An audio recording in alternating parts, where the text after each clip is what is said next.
So a little bit of a warning first. This is the internet at its most unrestrained and screwy.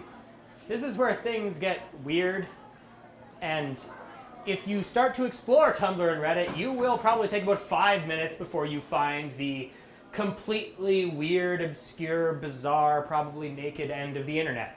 So this is what we're going to talk about here. They're absolutely things that you need to be aware of. They're not necessarily things that you need to worry about trying to monetize. So that's the distinction here. So first of all, we're going to start with Tumblr because that's the easier one. So Tumblr is a lightweight, rapid blogging service. It kind of sits on a middle ground between something like Twitter, where you're posting just completely simple text, and something like a full CMS like WordPress, where you're actually posting blogs and you have that hosted somewhere. So Tumblr is huge. 105.2 million blogs. There's 49.3 billion posts on the thing. Now, a post on Tumblr is probably not the same as a post on your company blog, so those can accumulate in numbers quite quickly. But it's a huge service. If you're under 25 in North America, this is probably your primary service. I'll get to some stats later well, these are stats, but I'll get to more stats later. But for under 25 youth in North America, Facebook is really kind of passé. Facebook is where their mom hangs out. This is where their mom doesn't hang out. So if that shows you a little bit about what the behavior is you're going to see there, it's that. So there's really two faces of Tumblr when you get in there. There's the front end and the back end, and Tumblr doesn't really make a distinction between the two. But in terms of how you're using it, they're going to be dramatically different. On the front end, you can fully brand your Tumblr page. They actually let you go into the HTML and completely change around the way that the page works. It's far more customization than Facebook or Twitter or anything like that allow you to do, in which you're just uploading a background. Tumblr is really far closer to the MySpace era, early MySpace, not the Justin Timberlake MySpace of today, but the early MySpace era of complete graphical chaos than anything else. So the account that you set up, the yourname.tumblr.com that people see, that's the front end of it. That's the thing that if you are a business, you probably want to keep that branded somewhat congruent with your actual company's brand. Then there's the back end of Tumblr. The back end is what, if you use Facebook or Twitter, you would think of as the feed, the thing that tells you all the posts that are coming from the people that you follow. It's a big blue wall of posts. And the interesting thing here is that some people will interact with Tumblr and never see the front end of the pages that they interact with the most. And that's because people tend to interact mostly with stuff coming down the stream. They'll follow certain topics, they'll follow certain people, they'll see their posts show up on that big blue wall, but they may never actually go to the front page of that person's Tumblr profile and see all their nice fancy branding or see the theme that they put on there. So it goes to tell you that while you do have all this branding control, a large amount of the Tumblr community is probably never going to see it. So many users are going to use that wall as their primary thing. They will never actually see you. So let's talk about Tumblr if you log in. If you've never seen it, what does Tumblr let you do? Tumblr gives you a set of icons like this up at the top of the screen and then a box under those icons. Whatever you click is what you get to post. This is pretty simple. Usually it's text, it's photos. If it's a quote, it's just text. It puts it in little quote marks for you. A link is a link that you share. A chat is just, again, text. They just break it down so that each person in the chat that you've pasted in there has a different color. Audio you can upload, and video. What Tumblr was designed to do is allow you to very rapidly blog these things according to those categories. So you can jump in and click those icons, post a text, post picture, post a link. And for a lot of youth, they're posting 10, 15, 20 things a day because you can get in there and just rapidly post stuff. It's not the same as, say, a company blog where you want to let something necessarily sit and breathe for a while. So if we're on that blue wall on the back end of Tumblr, I just grabbed a random post that someone did. You're going to see all kinds of stuff that looks like this, and this gives me a chance to play with the laser pointer, which I didn't know I was going to have, so this is kind of fun.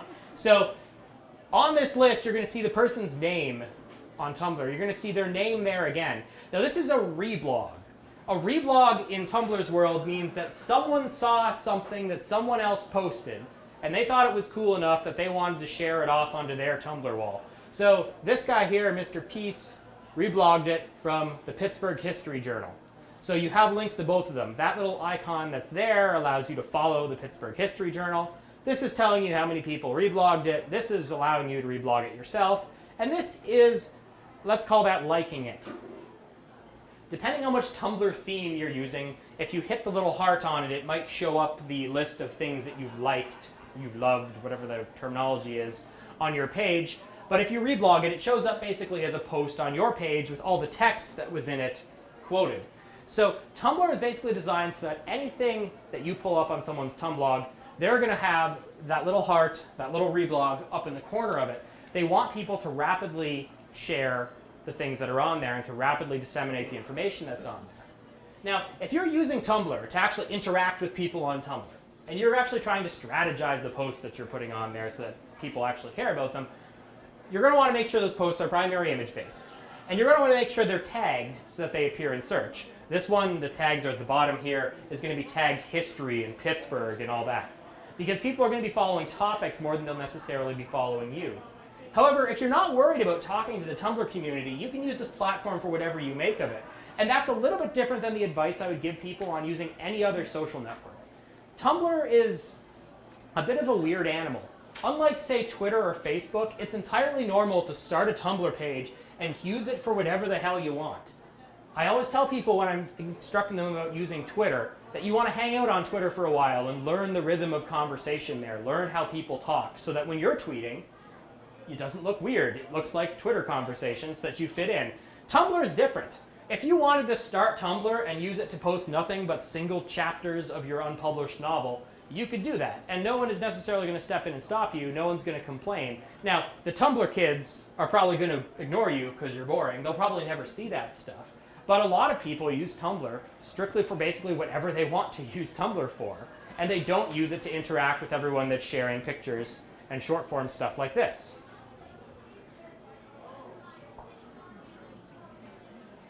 There we go. Now, Tumblogs with very focused, regular, and original niche content tend to be the stuff that gets the most attention. So, and actually, they tend to be the guys that get a huge number of book deals. So I'm going to show you a few examples of people that have actually used Tumblr for successful purposes, where they've gone and they have posted very focused things very regularly. They've amassed a huge audience, and then someone has turned around and give them book deals for it. A few of these I find personally hilarious, and some of them are actually the big ones. I love this one. 1001 Rules for My Unborn Son. The tagline there in italics says, "Let me get some things straight before I get old and uncool." And it's just this guy giving life advice to his unborn child. Number 560, don't DVR the big game. Number 561, if you're blessed with the ability to wink, use it. Number 562, never show a fool unfinished work. And he just walks through these man tips for his son that isn't born yet. I love this one. It's super charming. And he has a book deal because of it. This one I'm sure a bunch of you have seen and is really making the best of a bad situation. This is Garfield minus Garfield. What Garfield minus Garfield does is this guy goes and he takes crappy, unfunny Garfield comics, which are all of them, and he erases Garfield completely from them, which makes John look like a complete, sad, depressed, slightly crazy person.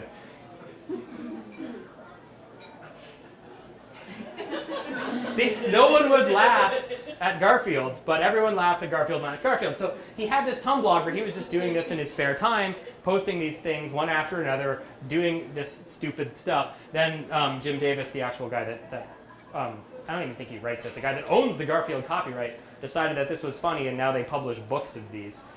This is a local one, well, local as in Waterloo. Dear Photograph recently became a big thing in Waterloo. It was one of Time Magazine's best websites on the internet a couple years ago.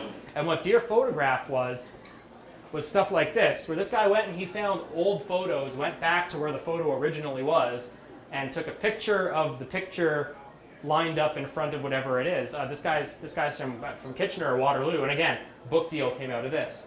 One of my favorite ones that's out there is Things Organized Neatly.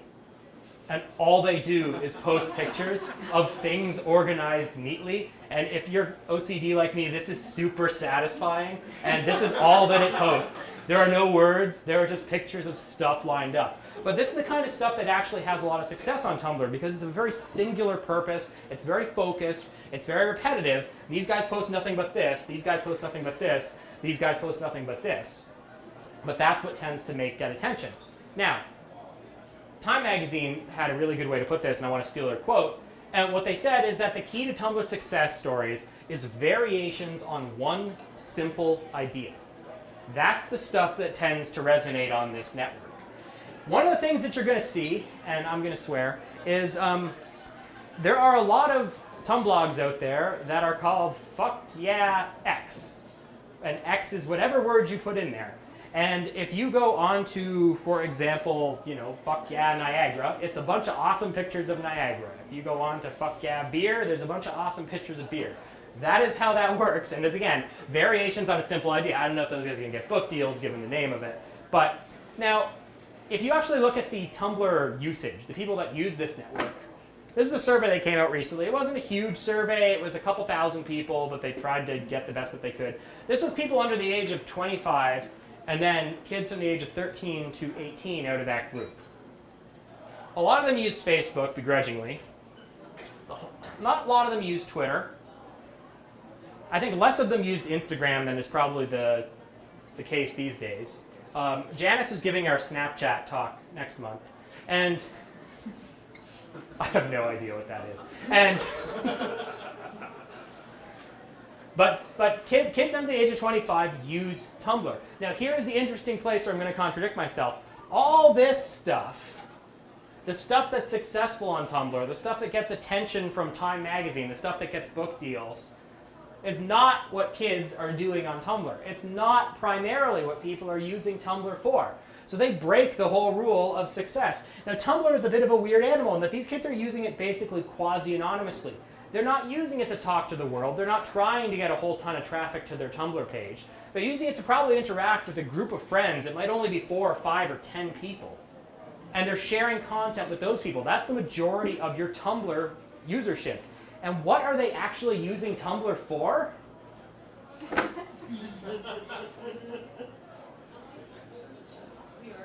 I'll wait.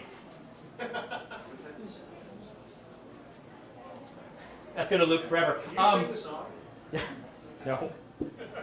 This is what people are using Tumblr for. They're using it to usually to share really dumb, funny internet things with each other very quickly without putting a lot of thought into it. They're seeing something pop up on one of their friends' Tumblogs. They're going, oh, that's hilarious. It's a Pop-Tart cat. They're reblogging it, and it shows up on theirs. And that's how a lot of this information is getting around.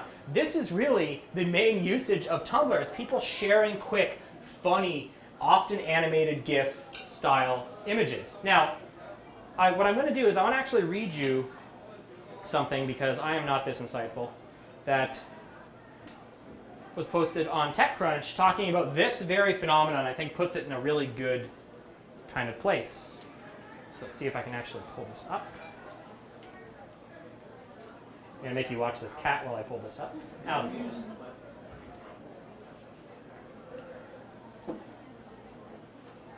All right. This is from a TechCrunch article.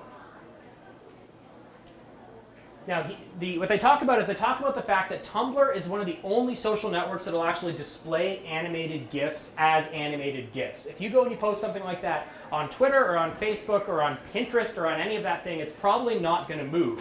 Now, the reason is because the people that own those networks are trying not to be super annoying, but Tumblr is okay with that. So what Tumblr has said is they said the fact that full animated GIF support is crucial as a differentiator from the static environs of Facebook, Twitter, Instagram, and even Pinterest. 10 seconds of reaction shot make a difference of inexpressive power. Also, GIFs are far easier to view on mobile devices than video.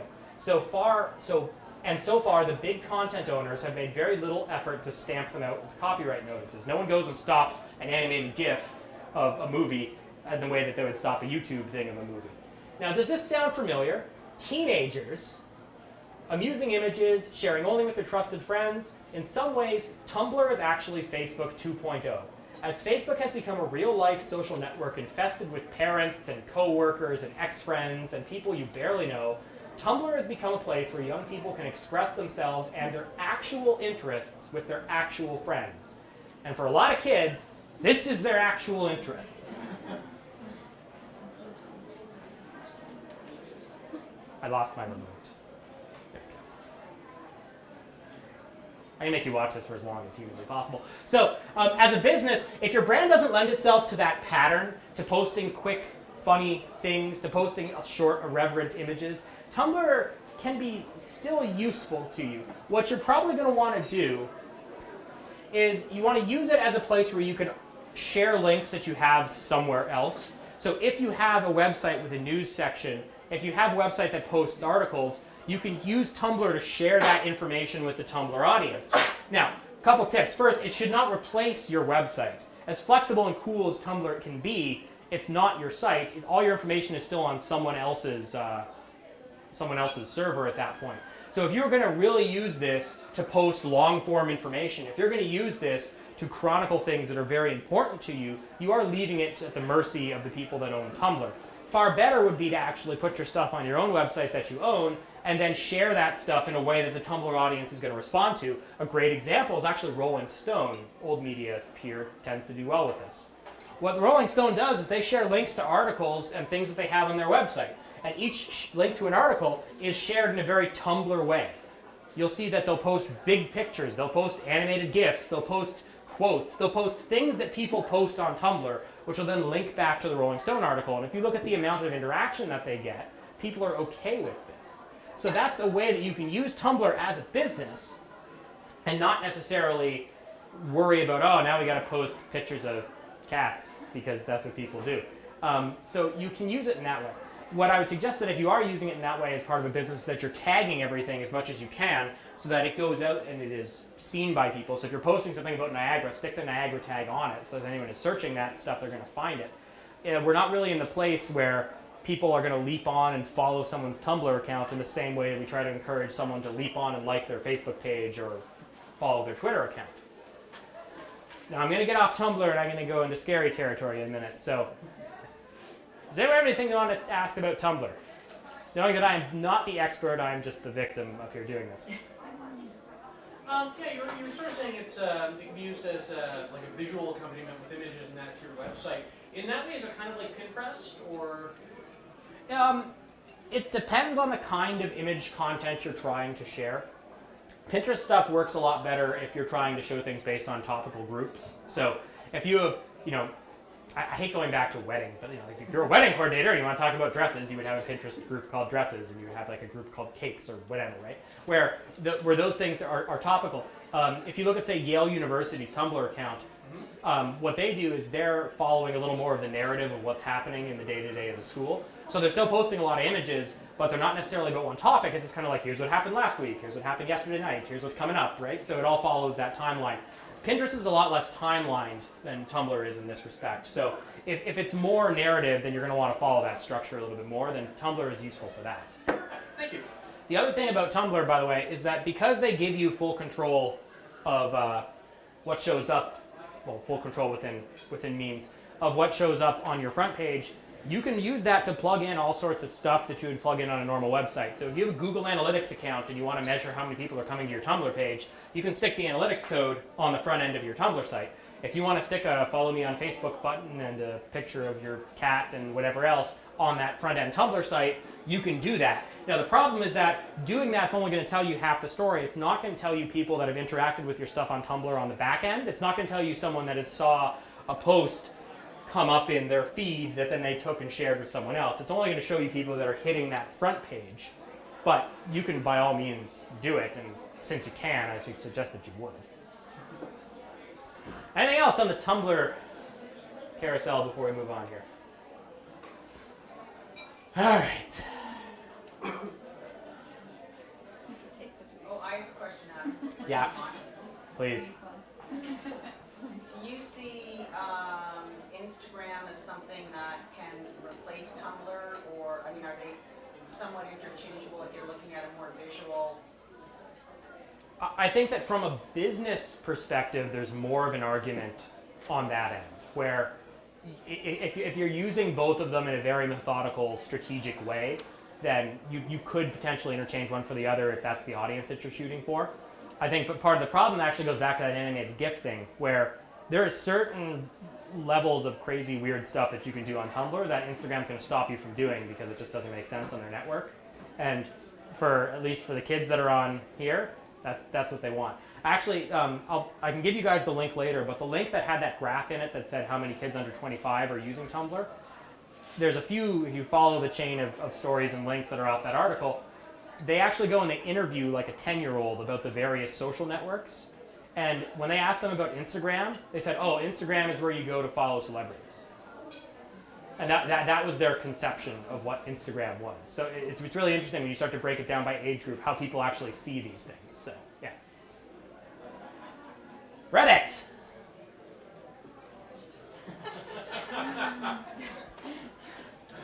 Truth be told, I gave a talk on the weekend and I used that same GIF because it took me a long time to find it in a way that was the right size. So I'm quite happy about that. Reddit is the self-proclaimed front page of the internet. Now there is a lot of stuff on Reddit. There's a lot of attention on Reddit. There's a lot of traffic on Reddit. Those are their numbers from the past month. So 63 million unique visitors. Yesterday they had just under 5,000 communities. They call those subreddits. We'll get into that. That was on there. 2.3 million people were logged into the site. 174 countries. They viewed something like, what is that, 419 million pages. And they voted, and we'll get into voting, on around 19 million articles. So Reddit is huge in terms of traffic. Reddit is very much its own animal, and that's what I think if I can get anything to you through this talk, it's that Reddit's amazing. You can do cool stuff on Reddit. There is cool stuff on Reddit. Reddit is also this warped mirror version of humanity. So the worst things in the world are also on Reddit, and the Reddit hive mind can be very reactionary. So we'll get to that. So Reddit is a social news site. It is entirely built off user-generated content. It's people sharing either links or sharing text. When they share text, they're writing a headline, and then that headline links off to a longer form text, however long that they put it on there. The pages that feature submissions about specific topics are called subreddits, and anyone can create a subreddit. Anyone can create a subreddit. Completely degenerate, strange, monstrous, four-armed, crawled out from under the bridge people, Jim, can create a subreddit. So Not that I'm related to the. there was a comma between There's a those big two break. things. Yeah. So anyways, so submitted links are voted up or down by registered users. The more upvotes something has, the more likely it's to be sorted up to the front page of Reddit. The more downvotes something has, the more likely it is to disappear. If things have an equal number of up and down votes, they'll show under a little controversial tab on each of the pages. Any page that you see on Reddit is going to have a bunch of tabs on the top of the screen that are going to say, these are the new things that people have submitted, these are the things that are on the front page, these are the things that are hot, so these are things that are getting a lot of attention, these are the things that are, again, controversial, and these are then allows you to go through and search the various time frames that people have posted stuff. This, if anyone is thinking this sounds a lot like Dig, and you used Dig back in the day, it's a lot like Dig, but Dig screwed up, and everyone left and went to Reddit. So if you're to look at a page on Reddit, and this is a page on Reddit that I pulled up, this is what you're going to see. So, hey, I have a laser. I need to get up here. But anyways, you can up or down vote articles. That up or down vote will, combined with the algorithm that's on the page, determine where they show up on the page. You can comment on articles, you can share them, you can report them as obscene, which you probably should do, and there's all sorts of things like that that you can do. Now, if you look here at some of the things that I've got posted up here, this is stuff that came out of the World News subreddit, the technology subreddit, the science, and again, World News. So, Dutch Queen Beatrice to abdicate in favor of her son, first ever website brought back to life, that's out of technology, child who had leukemia and complete remission after, that's out of science, victory for bees as Europe bans, right? So you're going to see all those things. At the end of the link, and you can't see this because this is a hard thing to try to project, there's a link to the actual root URL of the site that was shared off of. So that one, laser, there, was from the BBC. So that's what things on Reddit look like. Now, granted, that's my front page on Reddit where I took that screenshot from. When you're logged in, you can customize what pools of information the links that you're looking at are coming from.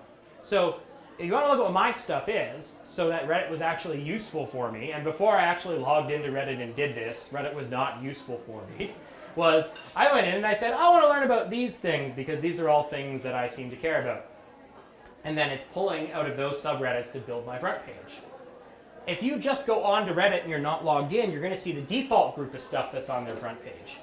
The default group of stuff that's on their front page says a lot about the kind of people that are Reddit's main audience. They're young, they're socially liberal, they're well, sometimes armchair activists, they're politically aware, they like social justice a lot, they're defiant, they're sarcastic, they're irreverent, they're about 55% male. This is the Reddit audience. When people talk about that Reddit is doing something, it's usually this crowd. And that crowd will tend to gang up on certain things. So yes, when I get to the front page of Reddit, these are the things that it's choosing. It's really like atheism is one of the main topics if you go to Reddit, right? If this was a normal business, they would go, oh, we don't want to put anything that is potentially politically controversial as one of the main drivers of information on our site. But that's not what Reddit is. So Reddit, you go onto the front page, you're not logged in, you see this.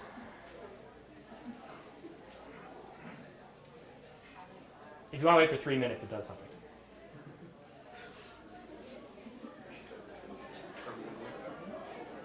It doesn't.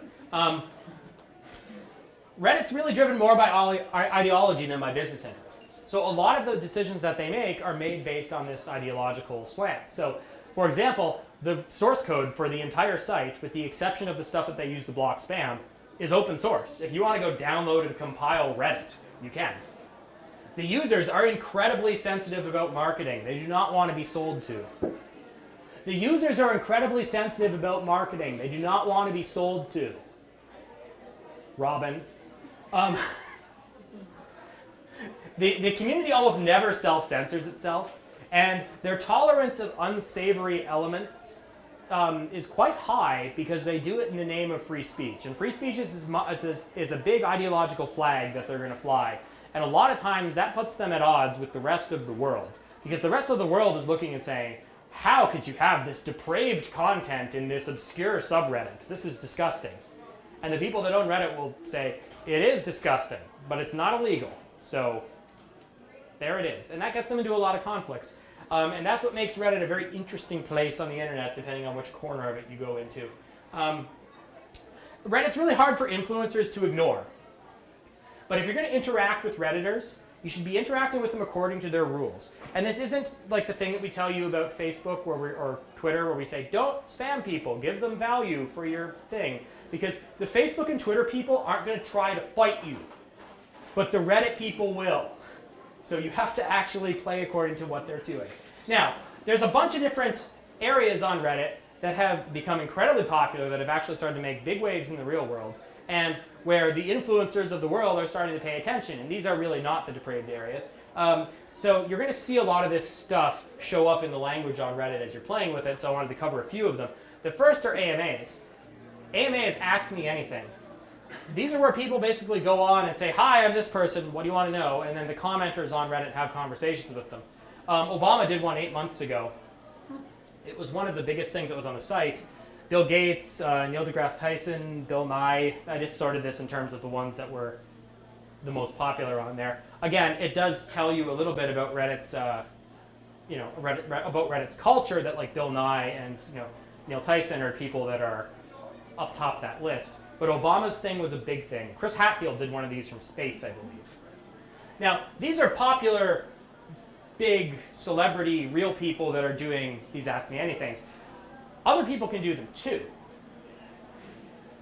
Anyone can do them. There's a Twitter account that actually posts out during the day who's doing these Ask Me Anythings. And it is basically anyone. If you want to see people that are in here from a business perspective, using Reddit for business, they are doing things like this, but they're playing by the rules. So they're going into the Ask Me Anything subreddit, and they're saying things like, I'm the CEO of Full Control. We're currently developing new video game version, blah, blah, blah.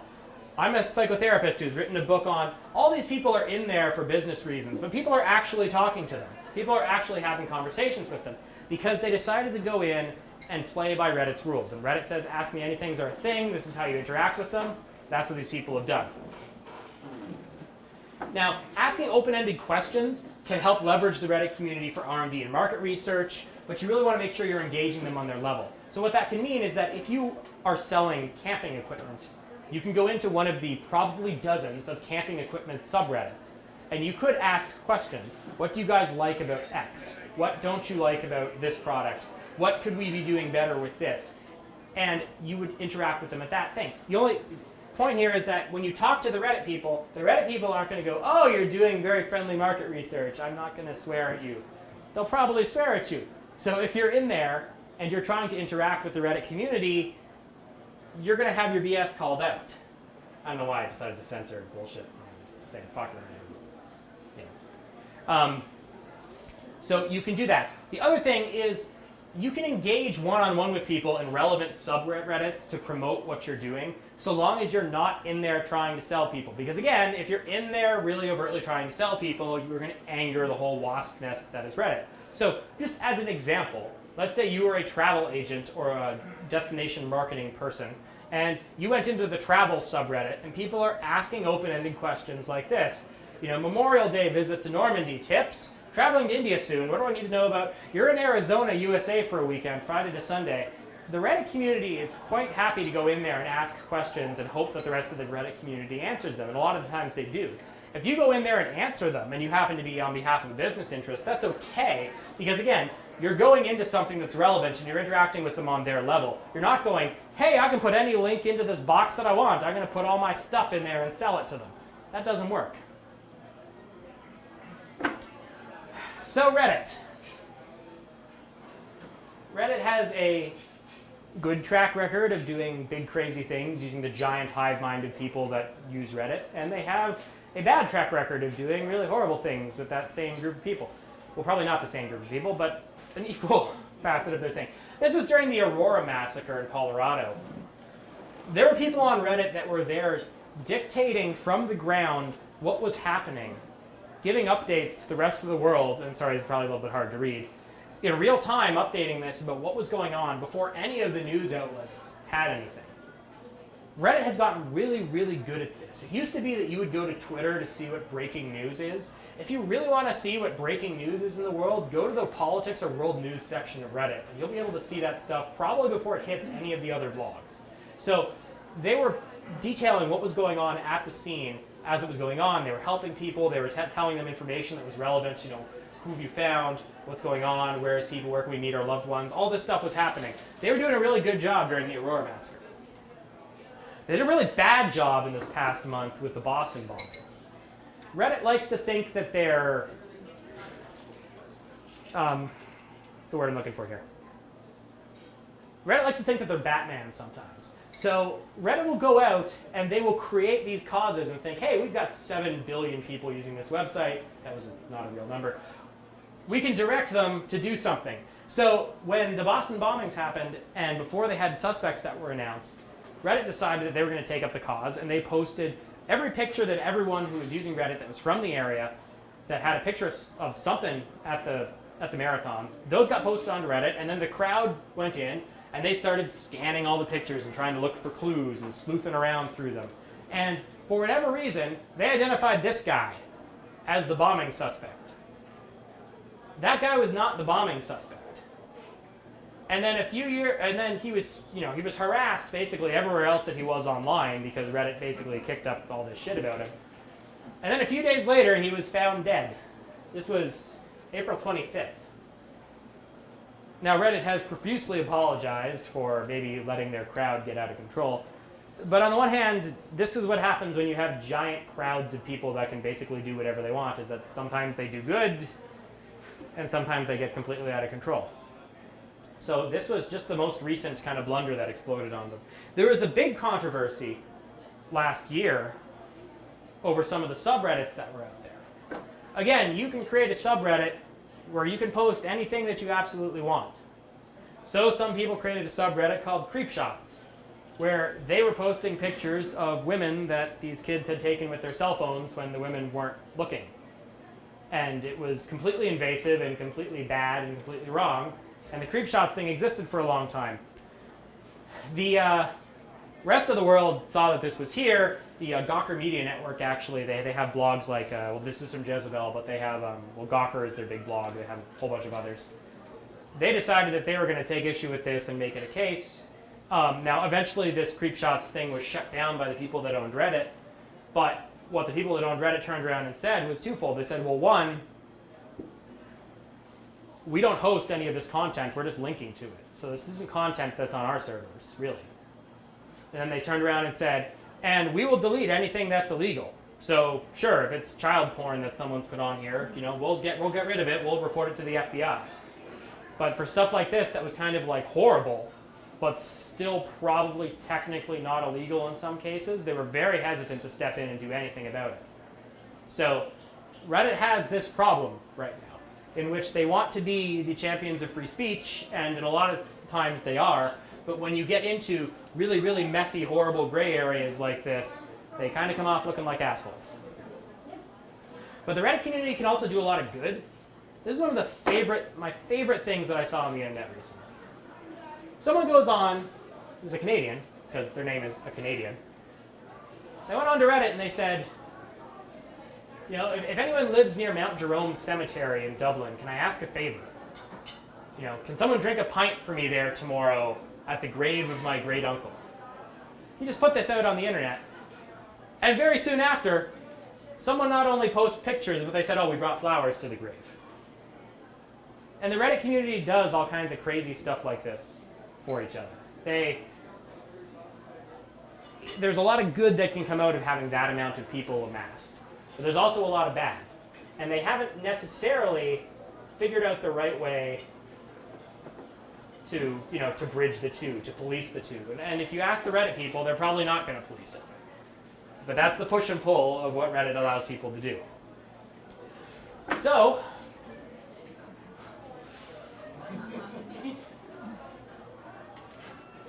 that was Tumblr and that was Reddit. Does anyone have any questions about Reddit? Knowing that I'm not the expert on Reddit, but yeah. I've been on Reddit before, but just to see what's happening, kind of, not to participate. And so, obviously there's a ton of content and there's a ton of people putting stuff up there. But is it a select group of people who are actively participating and the majority are just watching things happen, or is it more about the participation? Well, like any network that allows people to go in without logging in, there's a lot more lurkers on Reddit than anything else. And they probably follow the same sort of rule that the rest of the internet does, in which 10% of the people actually participate and the other 90% is watching. If you have a blog or a news website or anything like that, it's usually the same breakdown. Now, Reddit's community is, they don't prevent you from going in and looking at stuff. What I think that being a Reddit user, there's a couple levels of being a Reddit user. If you are, do you want me to turn this off? Is this bugging anything? Go back to the cat. Oh, man. The thing about being a Reddit user is that, you don't want the hippo? And hold on, I want to bring this up actually, because this kind of illustrates that point there. 63 million people were unique on there. They casted about 20 million votes, right? So you'll have lots of unique visitors that are visiting the site, but not all of them are necessarily participating in it. There's people that'll use Reddit like I do, which is where I have an account on it specifically because I want to change what's on my front page. I want to see what's in world news. I don't really care what's in WTF. And it allows me to filter it down so it's an actually useful website that I visit. But I'm not trolling around Reddit all day upvoting or downvoting stuff because I have a job.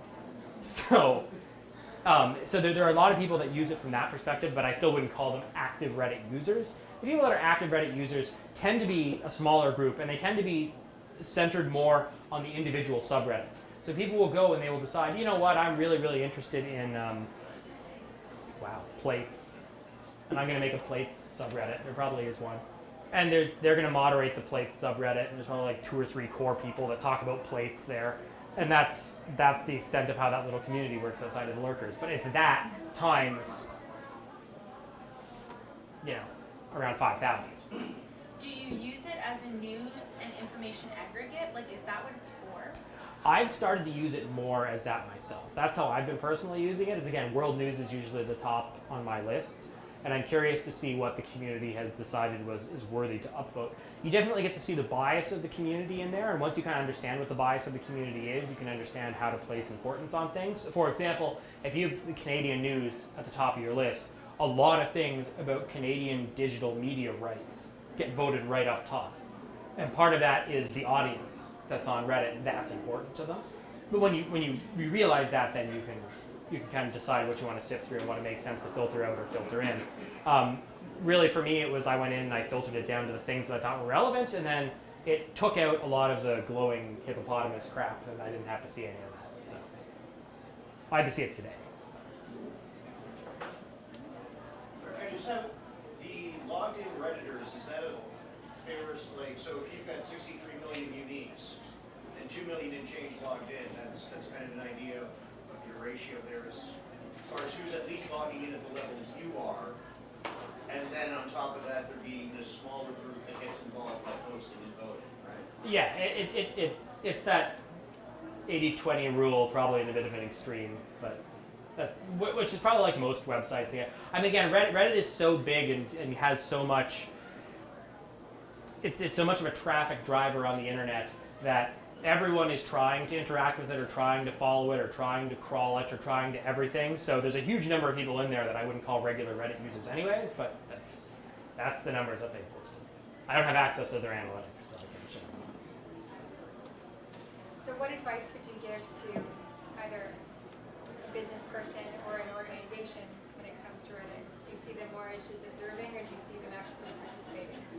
I think it depends on the sector that you're in. If you're in a sector that has anything that could be considered a fan base, then there are probably areas on Reddit that talk about the thing that you do.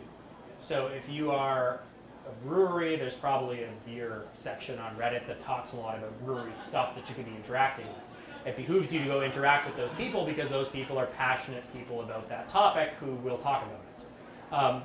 If you are, a hair salon, it's a lot harder to say what use Reddit has for you because there's a lot of those in the world, and they don't necessarily have something that outside of their local community is going to resonate with the rest of the world, unless they're doing something that, before they even get to Reddit, is super creative and engaging. So if you are the kind of property that creates the super engaging content outside of Reddit, then by all means you can attempt to share it within it. It may resonate, it may not. But at least you have some reason for trying to do that. What you generally don't want to be seen as doing, this is the kind of thing that they will fight back against a little bit, is because anyone can create a subreddit, you probably shouldn't go and say, I'm going to create the Upper Rapids subreddit, and in that subreddit I'm going to only post links to stuff that I like. Like, Reddit is not delicious. Like, the website. I don't know if it's delicious. Reddit is not your personal link cache. It's not your personal bookmarking service, and it shouldn't be used that way. It doesn't make sense to go create a brand that is your brand unless you're in a really specific circumstance. And if you want to like a really specific circumstance, there's a subreddit for Breaking Bad, where people, because it's something that people are fans of, post all kinds of wacky stuff about Breaking Bad fandom too. All the people that are on that show will go and post those Ask Me Anything posts in there. And it's absolutely managed by the people that manage that brand at AMC, but it works because it has a fan base built into it. It's a lot harder if you're Xerox to go create a Xerox subreddit and talk about how awesome Xerox is. That doesn't really fly. If you are trying to find out about a certain product or service that you're going to be offering, it absolutely makes sense to use Reddit for the sake of interacting with their community to ask questions. So, if you want to know, hey, what hairstyles do people, I don't know why I'm going on hair thing, but what hairstyles is everyone into this year, and ask that as a question, you could absolutely use the community to get answers to that question. But you probably don't want to turn around and try to sell them something. That doesn't really fly. Ooh. Trevor? Do you know to what extent regionally we have a presence on Reddit? There is a Niagara Reddit, subreddit. There is a small handful of posts that are there. They are pretty few and far between, but it's active in that it's not abandoned, but it's not active in that there's probably not a whole ton of people that are using it. That isn't to say there aren't a ton of people using Reddit in Niagara. There are lots of young people that are using Reddit in Niagara all the time. They're probably just not using it to talk about local politics only because that's not their bag, right? So that doesn't really, that's not the way that they're trying to interact with that topic. But yeah, there absolutely is a Niagara group that's on there. And because you can create anything, there's also groups for Port Colborne and Welland and everything else, but they're even sparser than the Niagara one. when you go into one of these subreddits, you can usually see if there's activity in there or if not, and it'll tell you how many people have visited it and how many people are active there. And you can just look and see, there's 4 posts on this subreddit and they'll have 1 vote on them or no votes. Well, I'm probably not going to waste my time hanging out here. So yeah, there's not a ton of a local presence as, representing itself as a local presence, but there are definitely lots of people on, if that makes sense. Yeah. Thank you. I have a question. Yeah. I might be confusing the two, but can you tag things in Reddit like you were mentioning tagging in? No, Reddit you want to post in the topic area, in the subreddit that matches up with whatever you're going to talk about. So you couldn't cross-reference like what Trevor was talking about. If an article was about... Yeah, all the cross-referencing that I've seen on Reddit is very kind of clunky and old school. So people will go and they'll say, they'll post in the cats subreddit, here's a picture of my cat. And then they'll go over the dogs and they'll say, here's a picture of my dog, cross-posted from cats. But they write cross-posted from cats in the thing. And the reason they're doing that is a little bit of a cultural thing there. People are loyal to the individual groups that they hang out in and they post in. So people are actually trying to promote, hey, I'm from Cats. This is the kind of cool stuff that we posted there. Come over and hang out with us. And that's the reason that they're doing that. It doesn't give you as easy like a reblog thing or a tagging thing as you would in Tumblr. Tumblr is far more designed to allow people to explore things based on just random keywords. Like the tagging in Tumblr is you can type whatever words you want and it becomes a tag. And if no one else has used it, well, whatever, it's still a tag. Reddit, you got to go to one of the existing subreddits or create one. And create one is usually not something that you would do on the fly.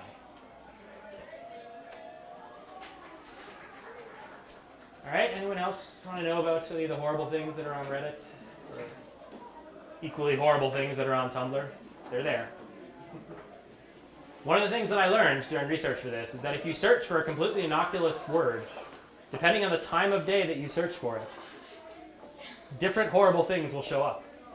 So if you search for something like after 11, it can get bad. But if you search that same word during the day, it's cool. This is just stuff you learn being on the internet. My eyes have been opened, let me tell you. Pretty sure we're all going to go home and search some really crazy terms and see what comes up, right? Yeah. Thank you, Adam. Thank you for learning all about this.